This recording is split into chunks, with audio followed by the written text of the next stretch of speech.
Pero vamos a la palabra del Señor. Comenzamos en estos días con una serie nueva, usando un nombre japonés, simplemente para llamar la atención y hablar de la defensa de la fe. Y comenzamos a hablar acerca de Chasai Gospel, el Evangelio Chasai. Chasai quiere decir apologética. Y la apologética es la parte de la iglesia o de la teología que defiende la fe. Apologética no la podemos confundir con la palabra en inglés apology, que de ahí también sale, que es la palabra donde nosotros decimos perdón. Apology en español es la palabra perdón o pedir perdón, pero en realidad la palabra original apologética viene de apologia, que es la palabra en griego, y era la defensa de los pensamientos en los círculos de los griegos. Y de ahí se transfiere esa palabra a través de los tiempos para hablar acerca de la apologética cristiana, que no es pedir perdón, no es excusar nuestra fe, sino que es defender la fe. Bien interesante, y no estamos entrando en esa parte de este estudio de cómo esta palabra ha ido cambiando a través de los tiempos. Tenemos que ver la apologética con el sentido original de la palabra original, que es apología, que es defender, no es pedir perdón. La palabra evolucionó al punto tal donde podemos pensar que apologética es simplemente pedir perdón y no tener necesariamente la defensa de la fe. Nosotros como creyentes, la palabra del Señor nos pide que estemos preparados para defender nuestra fe. Y mira lo que dice Primera de Pedro capítulo 3, el verso 13 al verso 16, dice: ¿y quién es aquel que os podrá hacer daño si vosotros seguís el bien? Mas también si alguna cosa padecéis por causa de la injusticia, bienaventurados sois. Por tanto, no os amedrentéis por temor de ellos, ni os conturbéis, sino santificad a Dios, el Señor, en vuestros corazones, y estad siempre preparados para presentar defensa con mansedumbre y reverencia ante todo el que os demande razón de la esperanza que hay en vosotros. Nosotros defendemos la esperanza que hay en vosotros y damos razón para la esperanza que nosotros tenemos, teniendo buena conciencia, para que en lo que murmuran de vosotros como de malhechores sean avergonzados los que calumnian vuestra buena conducta en Cristo. Cuando hablamos de defender nuestra fe, tenemos que entender que defendemos básicamente, entre muchas cosas, la esperanza que tenemos como creyentes. Defendemos nuestra filosofía de vida, nuestra manera de vivir, nuestra manera de hacer las cosas ante gente que quiere desacreditarnos. Y te explicaba la semana pasada que esto comienza y la iglesia tiene que comenzar a explicar y a dar razón específicamente porque la historia es la misma a través de los tiempos. El mundo siempre ha querido hacer que los cristianos somos locos, que no tenemos razón, que somos gente ilógica, fundamentalista, retrógrada, que esto en realidad no sirve. Y esto pasó aún desde el momento donde los primeros creyentes reciben al Espíritu Santo. La primera acusación del día que los creyentes recibieron el Espíritu Santo era que estaban borrachos. Esta gente está borracha, esta gente son unos locos, y Pedro se tiene que parar y decir: espérate, esta gente no está borracha. Esto es lo que dijo el profeta Joel. Y comienza a hablar del derramamiento del Espíritu Santo y comienza a explicar lo que estaba ocurriendo.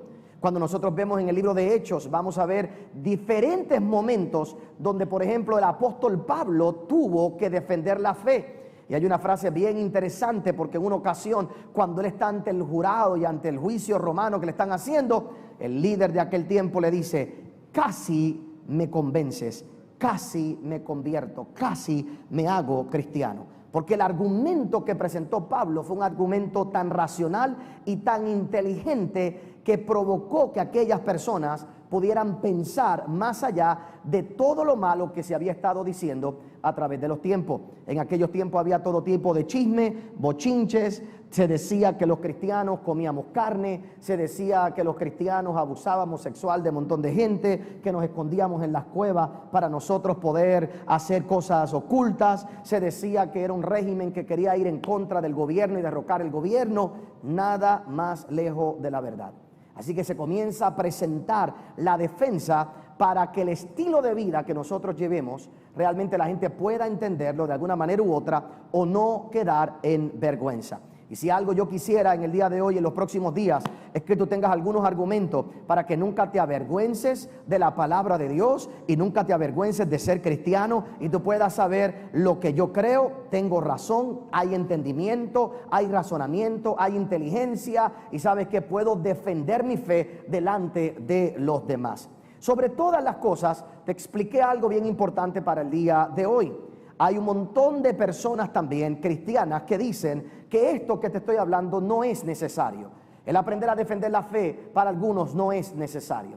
Y no es necesario porque se entiende que la obra del Espíritu Santo es necesaria para que una persona sea transformada. Por lo tanto, ¿de qué sirve, según ellos, el yo darte razón o razonamientos para tratar de convencerte si en realidad, si el Espíritu Santo no lo hace, nada puede ocurrir en tu vida?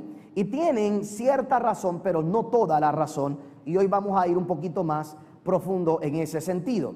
Te expliqué que la meta principal para este pastor que está aquí, tu pastor, con esta clase que te estoy dando y que te voy a dar los próximos miércoles, es para que tú puedas cuidar tu corazón. Sobre toda cosa guardada, guarda tu corazón, porque todos los que estamos aquí vamos a tener experiencias, todos los que estamos aquí vamos a tener situaciones y estamos expuestos a diferentes preguntas allá afuera, diferentes ideologías que van a tratar de poner pensamientos en tu vida y que van a poner semillas que van a hacer quizás probablemente en algún momento dado dudar de tu fe, dudar de lo que tú has creído. Así que no te estoy enseñando apologética para que tú pelees con nadie, sino para que tu corazón se cuide, para que cuando tú te expongas a diferentes cosas allá afuera, lo primero que debe estar cuidado es tu corazón, guardado tu interior, y sí que puedas presentar argumentos inteligentes, sagaces, para que la gente pueda decir: no estoy hablando con un tonto, no estoy hablando con un irracional, estoy hablando con alguien que piensa, alguien que es inteligente, alguien que sabe,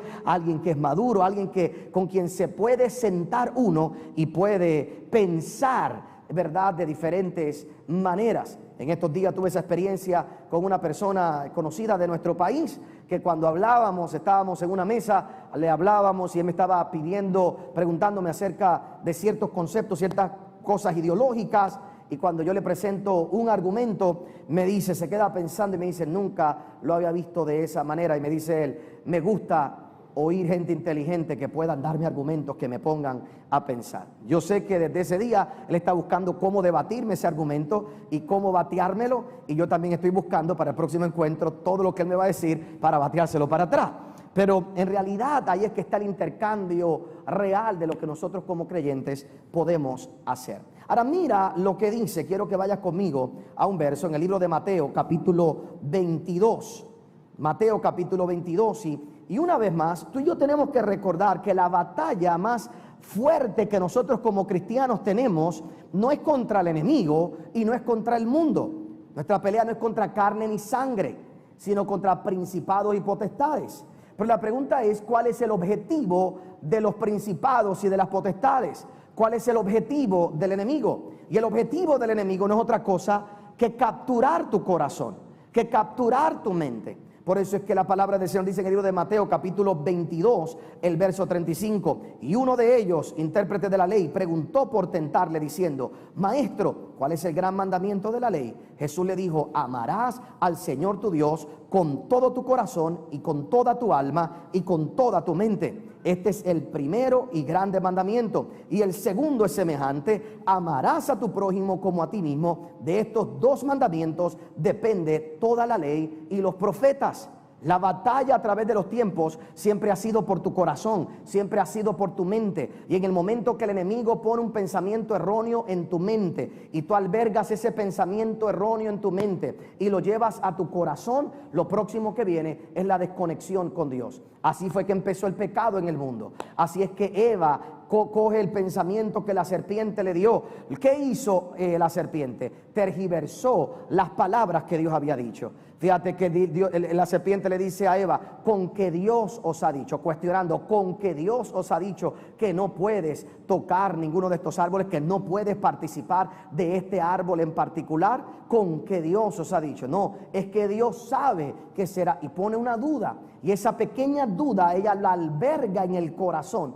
Y no tenía argumentos para ella defenderse en ese momento, para detener ese pensamiento. Y ahora es engañada y eventualmente participa de todo lo que era prohibido en aquel momento. Lo mismo ocurrió con Sansón. Sansón tuvo muchos errores en su vida, pero el error más grande de Sansón fue cuando la Biblia dice que le dio su corazón a Dalila. Cuando tú entregas tu corazón a la persona incorrecta, a los pensamientos incorrectos, cuando tú albergas en tu mente las ideas incorrectas, ahí es que viene la separación con Dios. Por eso es que tú y yo tenemos que buscar de alguna manera u otra a través de todos los tiempos, y más en la época que estamos viviendo, que sobre toda cosa guardada esté guardada tu corazón, esté guardado tu mente, que no albergues ningún pensamiento dentro de ti. Hay un montón de cuestionamientos. Hoy me escribió alguien por Instagram, me parece que es su hija, si mal no recuerdo, pero la persona me dice que quiere que le dé algún consejo, cómo puedo ayudarle para contestarle a su hija, porque su hija aparentemente perdió a su novio en un accidente, entonces está culpando a Dios, está pasando por ese proceso de culpar a Dios. ¿Por qué no? ¿Por qué Dios no lo cuidó? ¿Por qué Dios no lo guardó? Entonces ahora ese resentimiento, ahora el desquite es con Dios. El desquite es por qué pasó esto, por qué Dios lo permitió. Y son esas pequeñas cosas que no son pequeñas, pero son pequeños pensamientos que se albergan en nuestra vida, en nuestra mente, cuando no entendemos, cuando no comprendemos. Y una vez más en el día de hoy, hermano, tú que estás aquí, nada ni nadie debe hacer que tú pierdas tu corazón. Nunca pierdas la cabeza por nadie y nunca dejes que tu corazón, alguien erróneo, sea el dueño de él. Solo Dios debe ser el dueño de tu corazón y solo Dios debe ser el dueño de tus pensamientos y nadie más. Solo Él. Y en la medida que nosotros podamos comenzar a hacer defensa en contra de estas ideologías, de todos estos pensamientos. En estos días hablaba con alguien y me presentaba un argumento impresionante para pelear con los políticos. Y yo voy a usar ese argumento un día, se los digo aquí, pero espero que lo entiendan. Y mira mi respuesta a esta persona, me dice: Otoniel, deberían darnos el derecho a la eutanasia. Deberían darnos el derecho a que nosotros mismos nos suicidemos. Y le digo: ¿pero por qué tú dices eso? Me dice: yo sé lo que va a pasar con mi cuerpo. Mi papá y mi mamá tienen Alzheimer, tienen demencia, están pasando por eso. Mis genes dicen que eventualmente eso es lo que yo voy a vivir. Y yo sé que yo voy a ser un fastidio para mi familia. Mire la lógica detrás del asunto. Y me dice: deberían dejarme que mientras yo tenga mi juicio cabal, cuando se acerque ese momento, yo pueda ir a suicidarme. Porque yo no quiero ser carga para mi familia. Y yo le dije: ¿pero cómo tú defenderías eso? Me dice: es bien sencillo. ¿Por qué le dan derecho a una mujer a acabar con la vida de otra persona y no me dan derecho a mí a acabar con la mía? Oye, póngase a pensar. ¿Verdad? No es un argumento fuera de lo irracional. ¿Por qué le voy a dar derecho a una mujer a que mate la vida de otro y tú no puedes acabar con la tuya? Digo, tú la puedes acabar suicidándote sin permiso, ¿verdad? Pero si lo quieres hacer, como dicen algunos, dignamente, ¿por qué no tener el derecho? Y vuelvo y repito, yo no estoy aquí defendiendo ni la eutanasia, ni, ¿verdad? Lo que te estoy diciendo que son argumentos racionales que se pueden. Usted me dirá: pastor, ¿qué usted le dijo? Mira, pues eso es tremendo argumento para la política, ¿verdad? No porque yo esté en favor de la eutanasia, pero sí para pelear en contra del aborto, para que entonces se vea la relación. Porque si usted analiza la razón por la que dicen que tú puedes acabar con un bebé, es porque no tiene persona, no tiene personalidad Y no tiene personalidad porque no tiene memoria, no tiene conocimiento de quién es él. Y una persona con Alzheimer y demencia tampoco tiene. Pues entonces es como si estuviera en un estado de bebé. Entonces es bien interesante los argumentos que pudiéramos llevar. Y comenzamos a discutir un poquito todos esos argumentos. Pero a lo último le dije, pero hay un argumento con el cual tú no puedes pelear conmigo, y es el argumento espiritual. Le dije, tengo que orar por ti porque ese pensamiento tú no lo puedes albergar en tu corazón. Porque hay una parte que es la parte de la fe. Tienes que creer en tu sanidad, tienes que creer que Dios te puede cuidar, tienes que creer por fe en la vida, tienes que darle la oportunidad también a tu familia que te cuide, que te guarde, la gente que te ama. ¿Sabe? Hay otros argumentos espirituales. Y a lo último me dice la persona, ¿sabes qué? Bueno, con los argumentos espirituales no los puedo pelear. No los puedo pelear, pero no puedo negar que me quedé ocupado. Porque una persona con ese pensamiento, porque está viviendo algo con su familia, es un pensamiento que se le mete en la cabeza, en el corazón, y sobre toda cosa guardada, guarda tu corazón. Guarda tu corazón. Ama a Dios sobre todas las cosas. Cuida tu mente, cuida tu interior. Y te traigo este ejemplo porque argumentos como estos todos los vamos a tener allá afuera. Y vamos a tener experiencias, vamos a tener momentos en nuestra propia vida donde vamos a cuestionar la existencia de Dios. Donde vamos a cuestionar por qué me pasan ciertas cosas, por qué me ocurren ciertas cosas, por qué sucede esto. Vamos a escuchar argumentos como el que te acabo de decir, que racionalmente tendrían un punto de vista y pueden llevar a un punto de vista, pero espiritualmente están totalmente mal. Nadie tiene derecho a quitar la vida de otra persona, ni aún la misma vida de uno. Solo Dios es el autor de la vida, Dios la da y Dios la quita, punto y se acabó. Lo cual entonces podría llevar el pensamiento, pastor, el que se suicidó, se fue para el infierno. Entonces tendríamos que empezar a argumentar un montón de otras cosas. A lo cual desde ahora le respondo, pero no para que nadie tome esa decisión. Yo creo tanto en la misericordia de Dios, que no dudo que mucha de esa gente en el último segundo se hayan querido arrepentir y no hayan podido. Y Dios lo que haya es escuchado el clamor del corazón de esa persona. Porque la misericordia, pero no hay un argumento racional que yo te pueda dar con respecto a eso. No hay un argumento ni aún bíblico, porque no tengo un verso bíblico que te pueda decir en contra del suicidio o a favor del suicidio. Lo que puedo ver es el carácter de Dios y su misericordia infinita, que tiene cuidado de cada uno de nosotros y que no juzga a todos los hombres por la misma medida, en el sentido de que Dios trabaja con cada uno de nuestros corazones, Dios trabaja con cada una de nuestras experiencias, y el juicio más grande que hizo, lo hizo en la cruz del Calvario, donde pagó el precio por todos nosotros, y Dios a cada uno de nosotros nos pedirá cuentas, pero también de cada uno de nosotros tendrá misericordia. Eso es lo único que te puedo decir. Ahora te doy estos ejemplos porque tenemos que pensar de esta manera. Usted dirá, pastor, ¿por qué usted piensa así? ¿Por qué usted está diciendo esto? Porque yo tengo que cuidar mi corazón. Tengo que cuidar mi mente. Y en mi corazón y en mi mente yo tengo que tener todos los argumentos necesarios para una sola cosa: amar a Dios por encima de todo. Amar a Dios cuando no entiendo. Amar a Dios cuando las cosas no me van bien. Amar a Dios cuando las cosas no me salen como yo pensaba. Pero que nada ni nadie saque de mi corazón el amor que tengo por el Dios que me creó, me dio la vida y que me asegura que estaré en su presencia en el nombre de Jesús. Esa debe ser nuestra meta. Y ese debe ser nuestro mayor deseo constantemente. Ya que tú tienes fe y has llegado a este punto, hacia ahí es que tienes que dirigir tu vida. Como parte de nuestro estudio, déjame darte algunos conceptos básicos para llevarte a un pensamiento muy poderoso en el día de hoy y ponerlo en contraste. Cuando nosotros miramos el concepto de apologética, si vamos a estudiarlo y vamos a verlo a profundidad, y usted en algún momento dado en las clases, cuando tengamos el instituto y todo lo que vamos a hacer, usted las podrá tomar. Hay varios métodos de apologética que son los métodos clásicos, o los métodos más conocidos, debo decir. Y digo los más conocidos porque el primero se conoce como apologética clásica.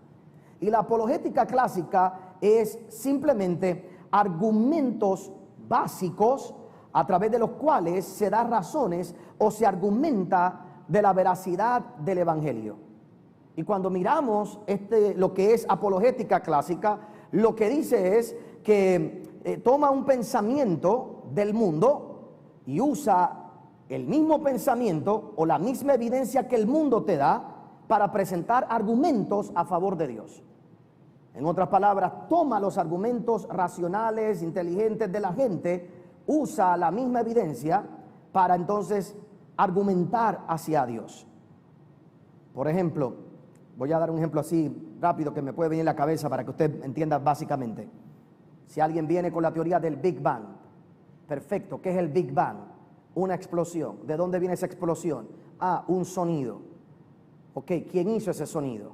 Entonces los científicos no saben de dónde decir. Entonces, ¿qué dice un cristiano? Ese sonido, yo te puedo creer en el Big Bang, porque el sonido que se oyó fue la voz de Dios que hizo esa explosión. Estoy dando un ejemplo básico, simplemente para que usted entienda cómo funciona esa apologética. Es tomar los mismos argumentos y buscar la evidencia a través de la palabra del Señor y argumentar a través de esos mismos conceptos. Por supuesto, hay gente que debate esto porque dicen que no debemos pelear y tratar de razonar las cosas que deben ser por fe, pero este es un método que se usó o se usa a través de los tiempos. Y un segundo método, que es lo que se conoce como la apologética evidencial. Y esto es lo que se llama el método inductivo. Lo que hace es que se usa data para llegar a conclusiones. No se usa el pensamiento para llevar a conclusiones.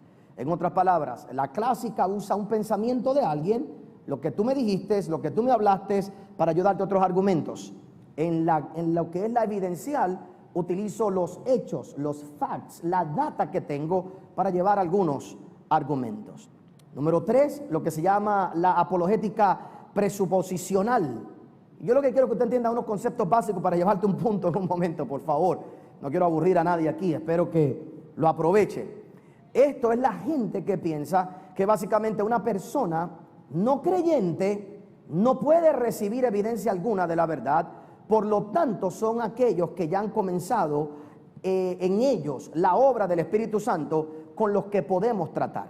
¿Qué piensa esta gente apologética de que usan este concepto? Dicen, oye bien, el problema del ser humano es que el ser humano tiene depravación. Un término teológico, y en su mente realmente no hay manera en que yo pueda darle ninguna evidencia a nadie que lo pueda convencer. Hasta que el Espíritu Santo no comience a obrar en la vida de una persona, yo no puedo hacer nada para defender la fe. Por lo tanto, mi defensa de la fe o la apologética no va tanto para el no creyente, sino básicamente para el que ya ha comenzado a creer. ¿Me expliqué? Es la gente que dice, no hay manera de yo, si puedo decirlo de alguna forma práctica, no puedo evangelizar con la apologética.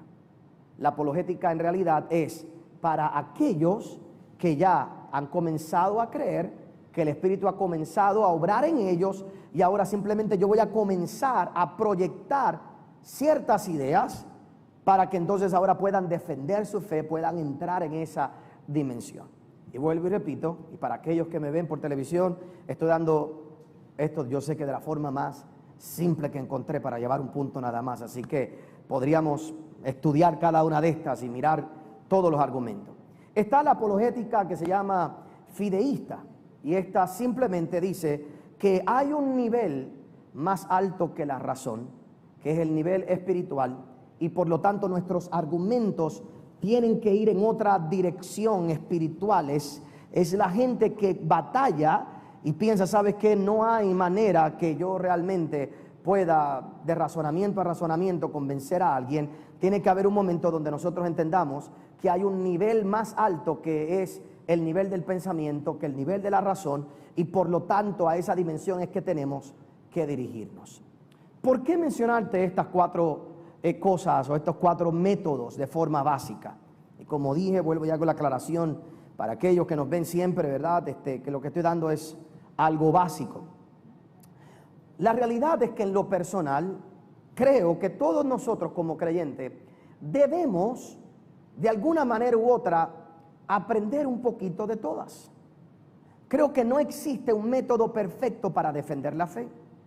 Y creo que no existe un método perfecto para defender la fe, porque creo que el pensamiento humano es un pensamiento evolutivo, va evolucionando. Las ideas van evolucionando, la ciencia va evolucionando. Por lo tanto, por ejemplo, si yo voy a basar mis argumentos en los conocimientos científicos de hace 100 años, hoy la ciencia conoce otras cosas que hace 100 años atrás no conocía. Algunas cosas que te ayudan a defender la fe, otras que podrían poner en cuestionamiento nuestra fe. Te voy a dar un ejemplo. ¿Cómo defendemos hoy? Y a lo mejor esto lo estudiamos más adelante, para dejarlos picaditos por ahí. ¿Cómo defendemos hoy la fe cristiana ante la inteligencia artificial? ¿Dónde va a ser el límite de la inteligencia artificial? ¿Dónde es el límite de lo que la ciencia debería llegar a ser? ¿Hasta dónde podemos defender? ¿Cómo podemos batallar con todas estas cosas? Imagínate cuando tengamos robots en todas partes, que piensen 10 veces más rápido que todos nosotros, 1000 veces más rápido que todos, que lleguen a conclusiones. Ya en estos días crearon por primera vez 2 empleados totalmente digitales. Se llama uno Acon y otro qué sé yo qué, y los dos tienen el nombre, un hombre y una mujer, tienen el nombre AI al principio, porque de inteligencia artificial, y son 2 empleados creados digitalmente con personalidad que cada 3 meses van a recibir también exámenes para ver cómo van en su desempeño, y mientras más información le van a estar dando, son 2 personas creadas totalmente artificialmente. ¿Hasta dónde será eso ético? ¿Qué es lo que eventualmente pasará? Este issue lo hemos estado teniendo con la clonación a través de los tiempos. ¿Qué podemos clonar? ¿Qué no podemos clonar? Ahora, te pregunto yo, ¿tú crees que Pablo, cuando escribió Corintios, Romanos, pensaba en la clonación?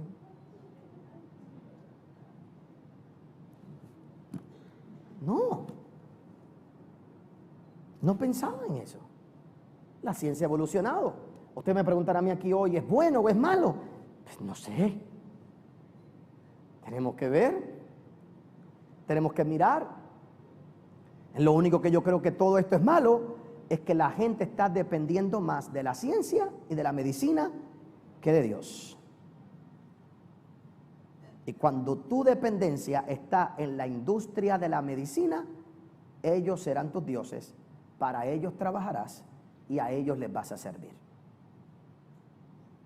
Entonces, tenemos que mirar hasta dónde vamos a llegar. Entonces, ¿por qué yo te digo esto? Porque cuando usted mira, todas estas cosas a través de los tiempos van evolucionando. Y todos nosotros en algún momento dado vamos a tener que entonces depender de otras experiencias más allá que simplemente razonamiento. Y creo que la mezcla de todas estas cosas y de todas estas ideas, el saber cómo argumentar un pensamiento que tú me des, el saber tomar una data y yo poder entonces llevarte a ti a un análisis, el poder procesar esos pensamientos y llevarte a un análisis, el entender también que tu condición espiritual es demasiado importante para lo que yo te voy a hablar. Yo no debería estar argumentando con alguien que yo sé que realmente no va a llegar a ningún final con esa persona, porque no, ¿qué gano con eso? ¿Qué gano con debatir con esa persona? Y por lo tanto nosotros tenemos que comenzar entonces a ver el balance antes de nosotros entrar a ciertas defensas que tenemos que tener, y tenemos que comenzar a ver el balance entre las defensas que tenemos que presentar y, oiga bien, el poder del evangelio. Yo no puedo continuar con esta clase en estos próximos días sin que usted salga de aquí entendiendo el poder del evangelio. Nada más poderoso que el evangelio de la palabra de Dios. En el libro de Romanos capítulo 1 dice esto. El libro de Romanos capítulo 1, el verso 16 al 23 dice: porque no me avergüenzo del evangelio, porque es poder de Dios para salvación a todo aquel que cree, al judío primeramente y también al griego.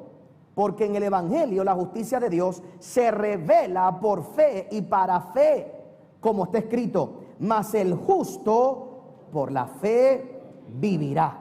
Porque la ira de Dios se revela desde el cielo contra toda impiedad e injusticia de los hombres que detienen con injusticia la verdad. Detengamos ahí por un momento.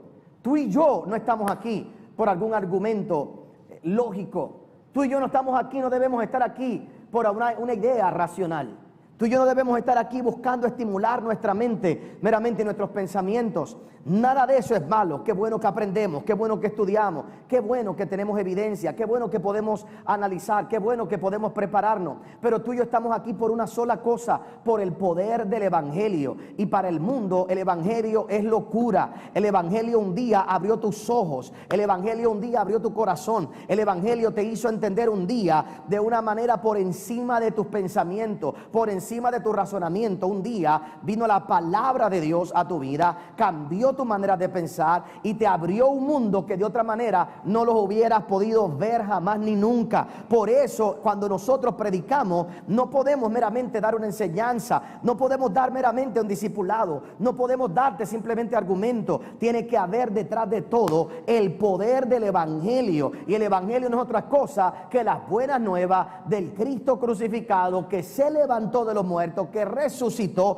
para darnos salvación. Y por la locura del Evangelio es que tú y yo vamos a ser salvos. Tú y yo estamos aquí porque un día fuimos expuestos a ese Evangelio. Y lo que yo quiero que tú entiendas en el día de hoy es que se está tomando bien moderno en la iglesia la apologética. Y sí creo que la iglesia tiene que prepararse para defender la fe. Sí creo que la iglesia tiene que tener defensa. Creo que debemos preparar a nuestros jóvenes y debemos prepararnos para estar allá afuera y saber que te van a criticar, que te van a decir, que te van a señalar, y por lo menos tiene que haber algún argumento inteligente que tú puedas responder para atrás. Pero tú no puedes depender de eso ni para ti ni para los demás, y no puedes pensar que la predicación del Evangelio se va a invalidar, porque lo que salva la vida de una persona no es un argumento, sino la locura del poder del Evangelio que se mete en el corazón de la vida de alguien y lo cambia para siempre.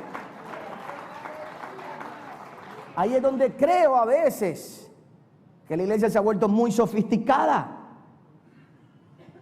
Creo que la iglesia se ha vuelto muchas veces sofisticada, y de vez en cuando tenemos que volver. No hay nada malo con este estudio bíblico, pero tenemos que volver de tiempo en tiempo a esa fe de un niño, a creer que la Biblia dice que por sus llagas fuiste curado. ¿Qué evidencia te puedo dar de esa? Ninguna. Lo único que te puedo decir es que lo dice la Biblia, lo dice Isaías 53, que por sus llagas fuiste curado. Y yo lo que creo que tú debes confesarlo, decirlo y creer que Dios va a hacer un milagro en tu vida. Pero explíqueme por qué. No sé cómo explicarte, no te lo puedo explicar, porque no hay explicación para eso. Es la fe en el poder del Evangelio lo que cambia la vida de una persona, y tú y yo no podemos perder la fe en ese Evangelio.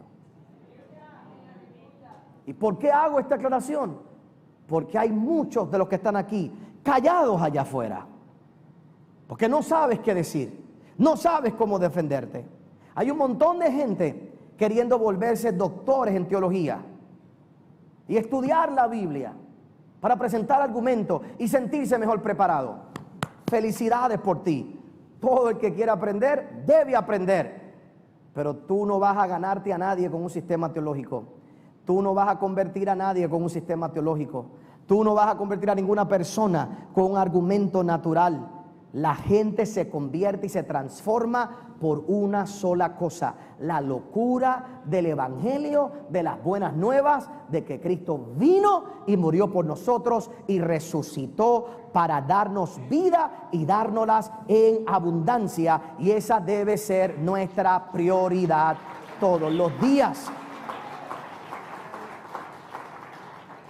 Predícale a la gente el Evangelio. Ora por la gente.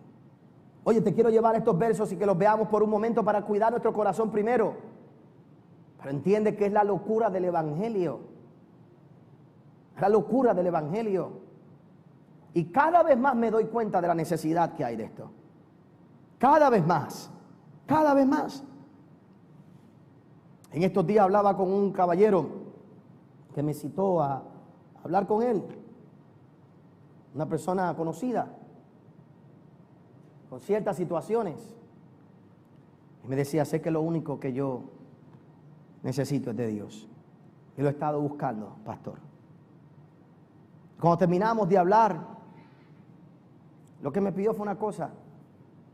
Me dijo, cuando usted pueda la próxima semana, invíteme un día a orar con usted.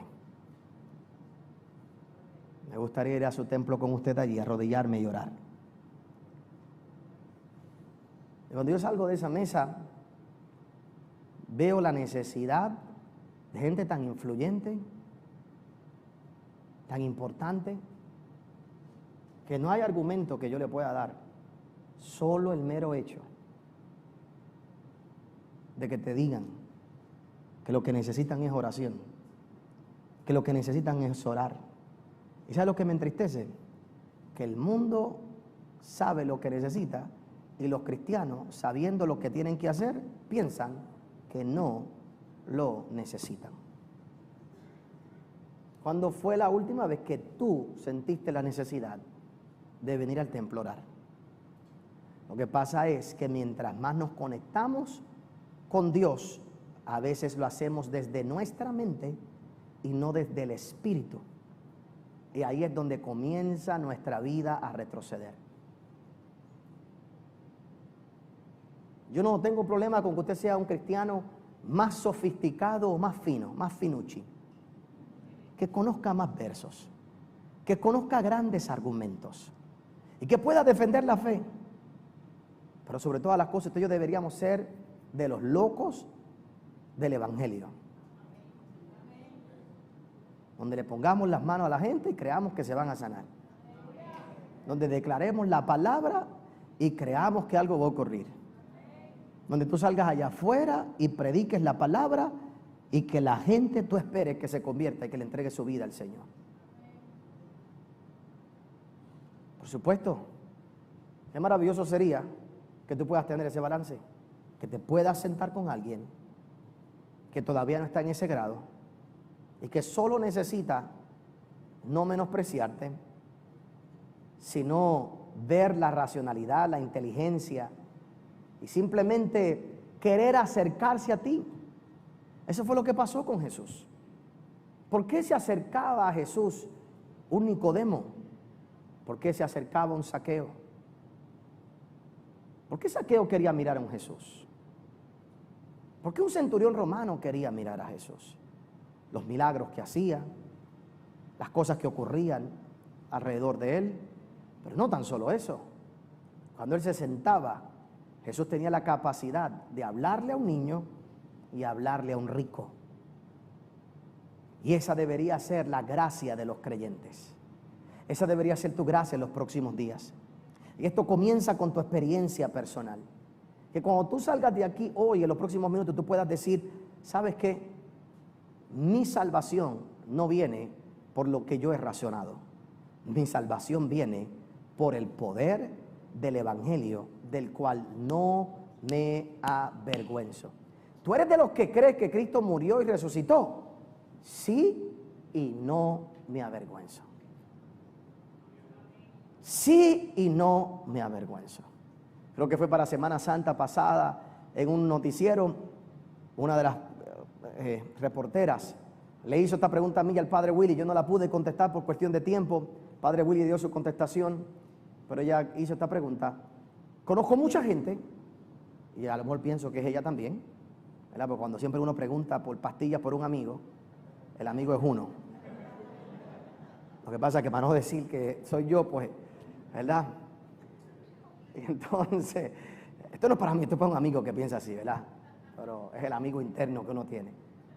Ella dijo algo bien interesante. Dijo, conozco gente que no tiene problemas con creer que Cristo vino y que murió.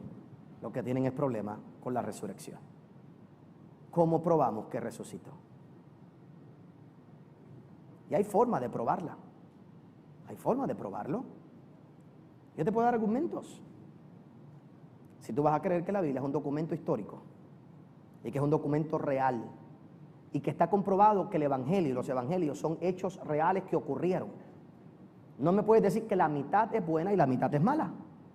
Y si después que Cristo muere tenemos personas que sabemos que existieron, que dicen que lo vieron y que caminaron con Él, eso nada más podría ser o debería ser una prueba de que es real, de que resucitó.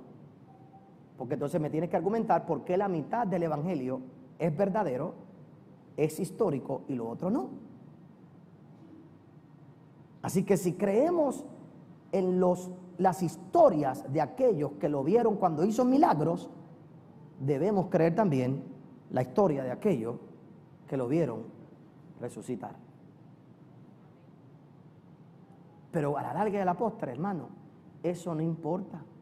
A la larga de la postre lo que importa es que tú lo creas. Y es la locura de creer eso lo que nos da salvación. Cuando nosotros no entendemos esto, me ayudas en el piano y allá, si me lo prenden por favor.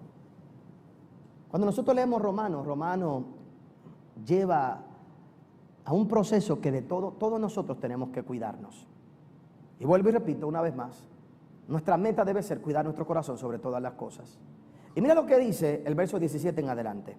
Porque en el Evangelio la justicia de Dios se revela por fe y para fe, como está escrito, mas el justo por la fe vivirá.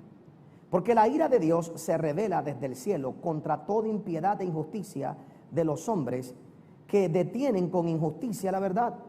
Porque lo que de Dios es, se conoce, le es manifiesto, pues Dios se lo manifestó. Porque las cosas invisibles de Él, su eterno poder y deidad, se hacen claramente visibles desde la creación del mundo, siendo entendidas por medio de las cosas hechas, de modo que no tienen excusa. El que no cree no tiene qué. El que no cree no tiene qué. Excusa. ¿Y por qué no tiene excusa? Todo el mundo, óigame bien, hermano, cree y no, bueno, lo aclaro. Todo el mundo sabe que Dios existe.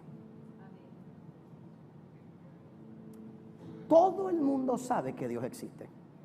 Cuando tú le predicas a alguien, tú tienes que hablarle a la parte de todo el mundo que sabe que Dios existe. Pastor, pero hay gente que no cree en Dios. Eso es otra cosa. Yo no puedo hablarle a la mente que te dice que tú no crees en Dios. Yo tengo que predicarle a la parte tuya que sabe que Dios existe. Porque el ateísmo no es otra cosa que rebeldía al conocimiento que ella tiene de que Dios existe. Pastor, ¿por qué usted está tan seguro de que Dios, que todo el mundo sabe que Dios existe? Porque Dios se ha hecho visible para todo el mundo a través de lo que se conoce en la teología como la revelación general. La revelación general es la revelación y la idea que el universo te muestra de que hay un ser más grande que todos nosotros. Por eso hay un grupo de agnósticos y de gente que dicen, yo no dudo que haya una deidad. Lo que no puedo probar y llamarles que sea Dios. Por eso es que hay indios y gente a través de toda la historia que han hecho pirámides, que han hecho ritos. Porque el ser humano en sí mismo sabe que Dios es real. Porque no hay excusa, óigalo bien, no hay excusa. Que te rebeles en contra de lo que ya sabes es otra cosa. Ateísmo y cualquier otra cosa es rebeldía. ¿Y sabe por qué la gente se rebela en contra de lo que ya sabe? Porque no quieren un compás moral en sus vidas. Y por lo general, el que dice que no cree en Dios, lo que tiene son deseos sexuales. Cuando un joven llega a la universidad después de haber estado en la iglesia toda su vida y te dice que en la iglesia, en la universidad le enseñaron y han puesto todos estos pensamientos de que Dios no existe, ese muchacho lo que quiere es acostarse con otra gente.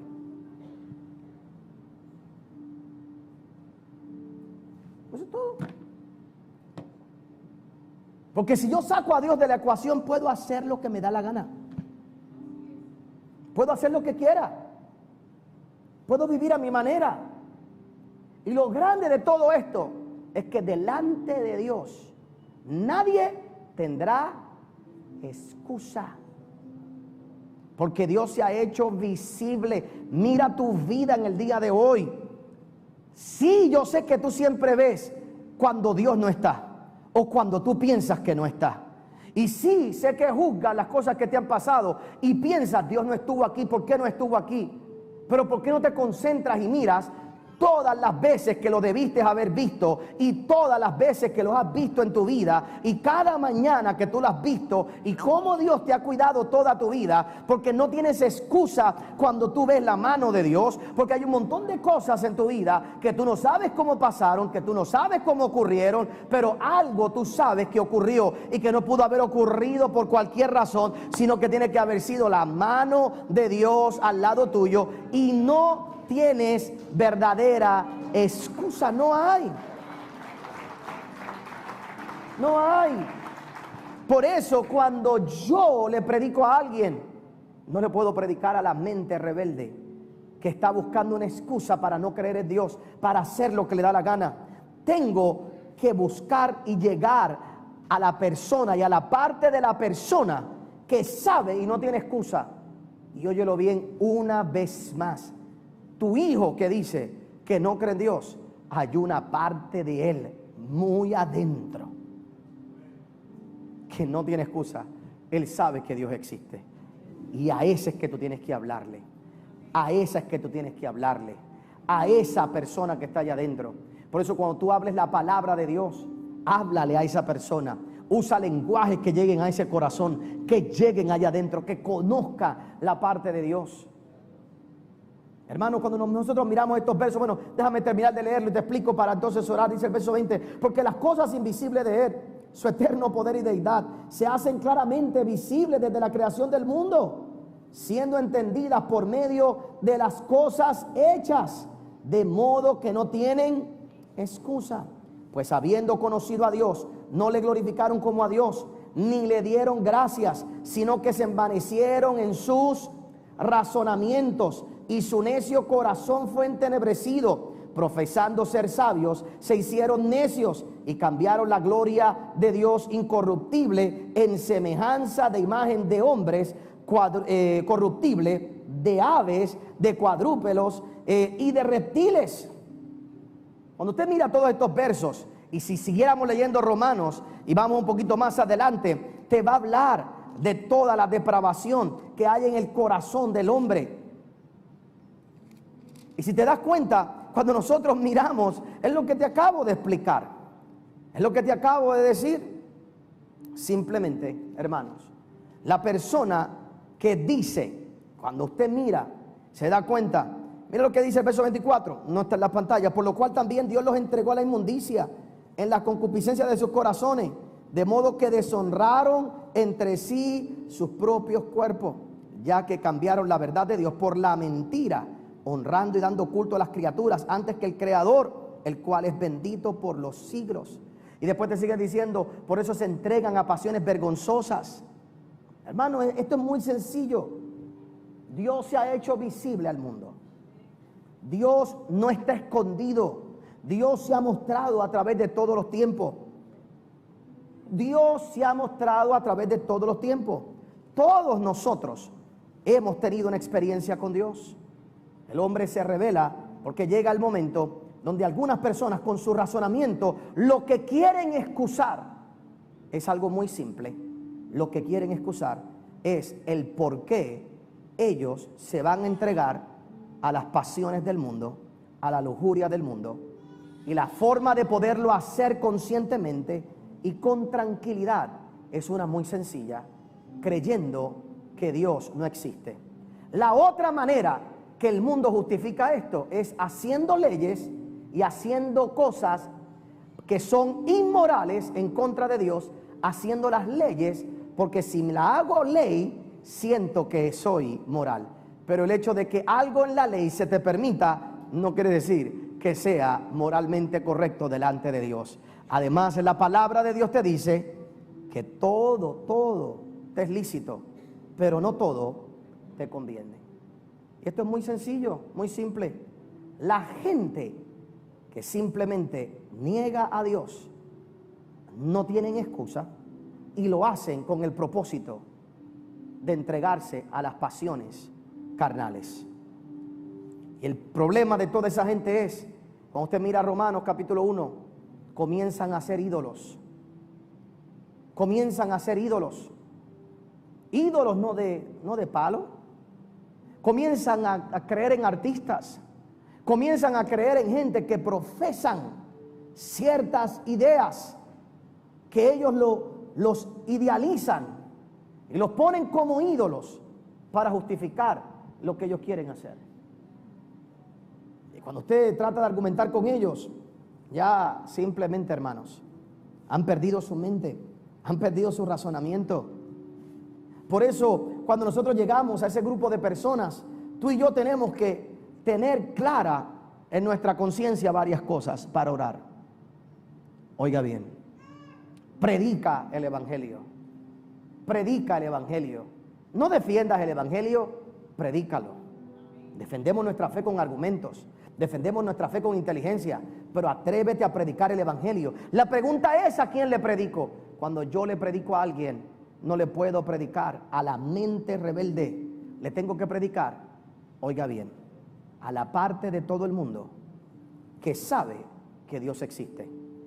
Y créeme cuando te digo que todo el mundo sabe que Dios existe, porque Dios se ha hecho visible a todo el mundo.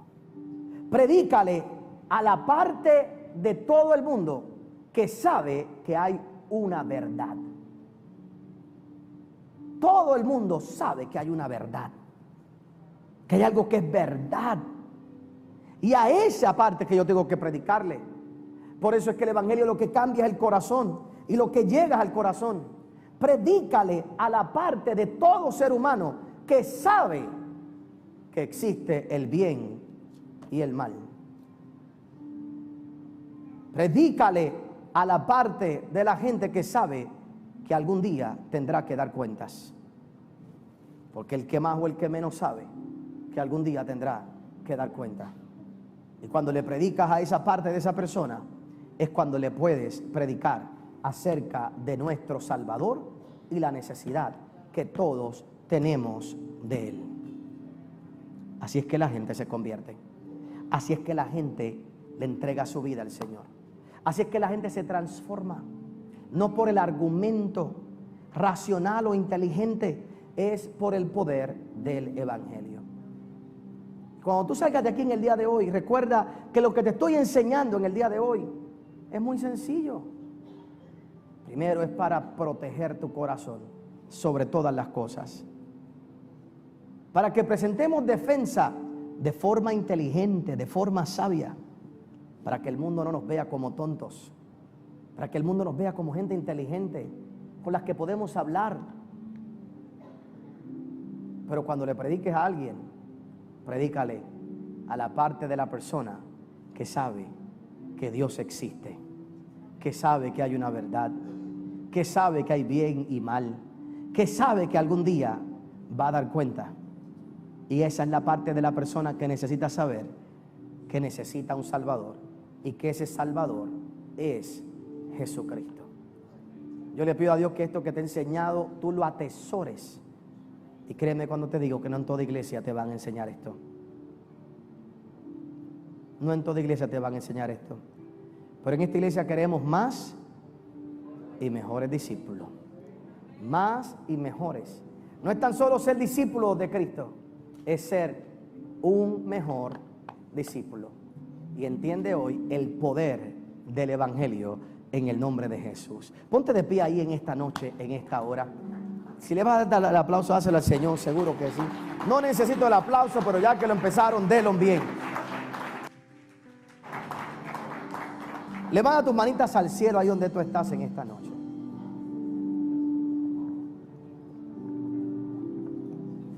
Y adora a Dios por un momento.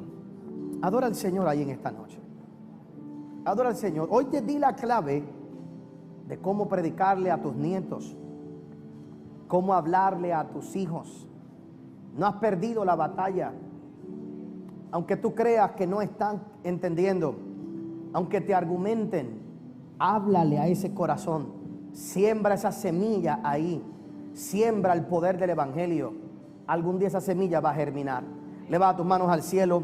Adoramos a Dios allá en tu casa también. Vamos a adorar a Dios por un momento y vamos a tener un tiempo de oración y de intercesión en el día de hoy. Y vamos a creerle a Dios por grandes cosas en este momento, en el nombre de Jesús. Vamos, cantamos y adoramos al Señor ahí en esta noche.